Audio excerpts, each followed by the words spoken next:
La mafia médicale est sûrement un peu l'envol, si je peux ainsi m'exprimer, de toute cette démarche de conscience dans laquelle je suis. C'est un livre que j'ai écrit, qui a été lancé en 1994, alors que j'avais 25 ans de pratique de médecine derrière moi.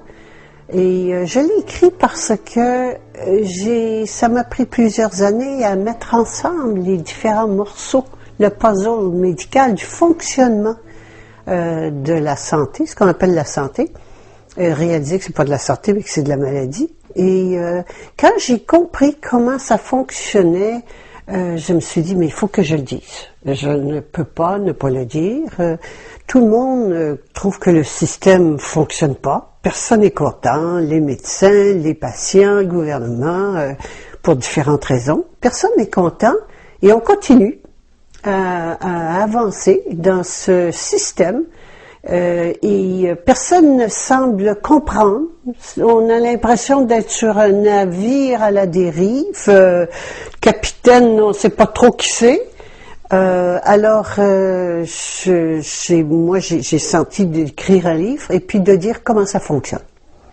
C'est strictement ça, la mafia médicale. Comment ça fonctionne, que c'est un système de maladie qui est entièrement contrôlé derrière le rideau de la scène politique par les financiers et donc il faut penser financier. Mettez-vous toujours dans la peau d'un financier. Un financier, il faut qu'il fasse de l'argent. C'est sa fonction. Et tout ça, c'est des pièces de théâtre. Il faut bien réaliser qu'on est dans une pièce de théâtre monumentale et qu'un financier, c'est fait pour faire de l'argent. Donc, est-ce que vous pensez que des gens en bonne santé, c'est payant? Non.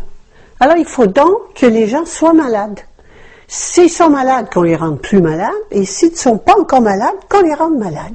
Et ça, c'est le système de santé. Les médecins ne savent pas.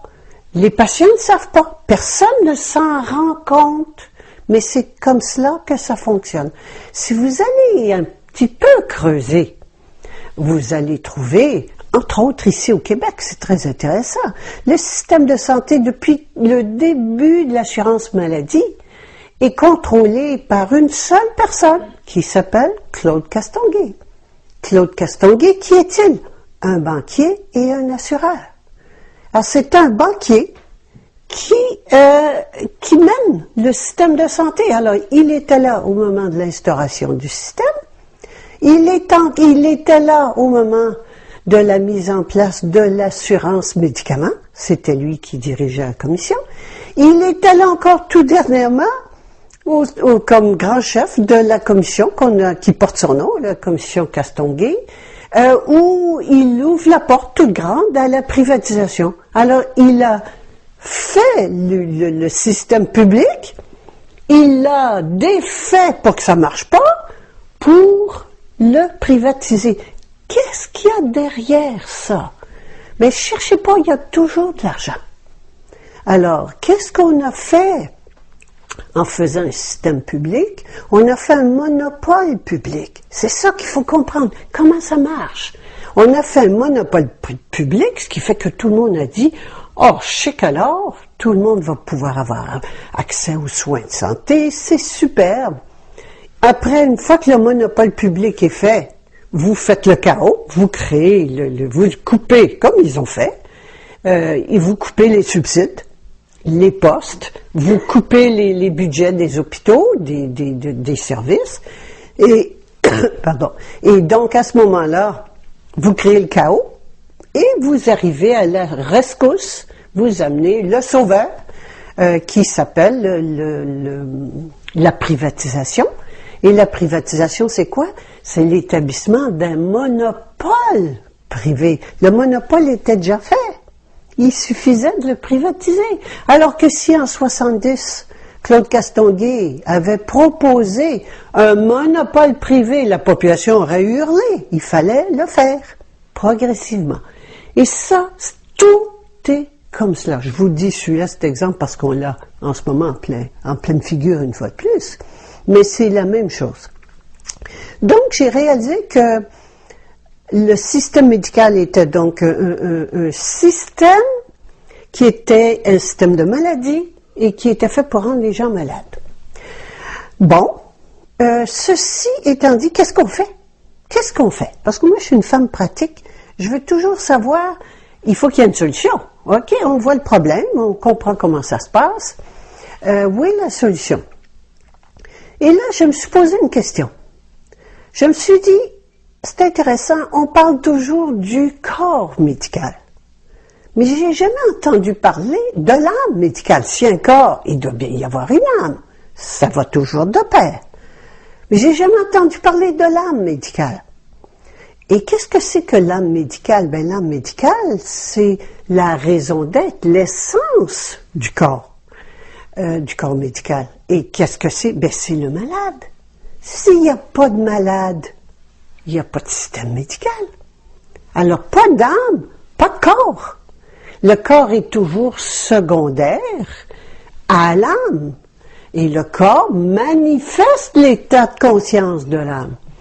Alors, je me suis posé la question, si le système de santé est malade, c'est que c'est inversé. Le corps n'est pas au service de l'âme, mais c'est l'âme qui est au service du corps. Alors, le corps se fiche éperdument du malade. Ce qui compte, c'est qu'il fonctionne, mais il se fiche du malade. Donc, il y a une séparation. Et le système est à l'envers. C'est pas l'âme qui mène, mais c'est le corps qui mène et l'âme qui est laissée pour compte. Voilà donc pourquoi le système de santé est malade, mais ça s'applique pas seulement au système de santé, ça s'applique à l'individu. L'individu est malade, et là, ça m'a ouvert une toute autre perception de la maladie. Il est malade dans son corps parce qu'il est disjoncté de son âme. Alors ça, j'ai plus vu du tout la maladie de la même façon. Et que la maladie dans le corps n'est que la manifestation de mon état d'inconscience dans mon âme. Alors à partir de là, j'ai dit, oublions le corps, arrêtons de nous occuper du corps, c'est pas ça qui est important, occupons-nous de l'âme, de la conscience, et le corps le manifestera. Alors, plus je m'élève en conscience, plus je deviens consciente de qui je suis, parce que c'est ça la réalité, de qui je suis vraiment, plus mon corps est en bonne santé. Et ça m'intéressait. Parce que je me disais, si j'ai appris la maladie à l'université, dans mon cours de médecine, si c'est ça que j'ai appris, mais qu'est-ce que c'est que la santé? Et ça, on ne nous l'enseigne pas. Et la santé, c'est directement, spécifiquement, l'état de conscience de qui je suis. Et là, évidemment, on ouvre la grande porte. Qui suis-je? Qui suis-je?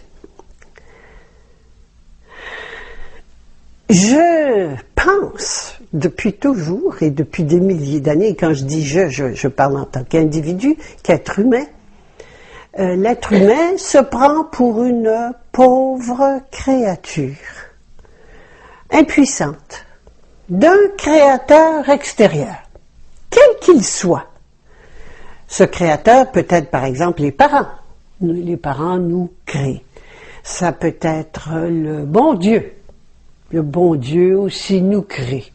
Ça peut être l'accident de voiture que j'ai, mais le créateur, c'est l'autre automobiliste qui m'est rentré dedans. C'est pas moi. Je peux avoir une mauvaise récolte, c'est la pluie qui fait que la récolte n'est pas bonne. Ou les insectes, ou le manque de soleil. Voyez-vous, c'est toujours à l'extérieur. Et moi, parce que moi, je ne suis qu'une pauvre créature de facteurs, de créateurs extérieurs.